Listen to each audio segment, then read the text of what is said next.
Hi, in this video I'm going to show you how to completely wipe your hard disk by resetting your PC. By resetting your PC, you can wipe your drive and make your data unrecoverable. First of all,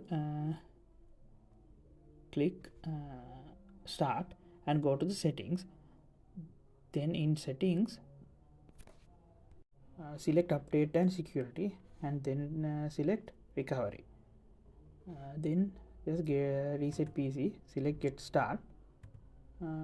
Then there's two options: keep my files and remove everything. So we want to wipe completely wipe your hard, so select remove everything.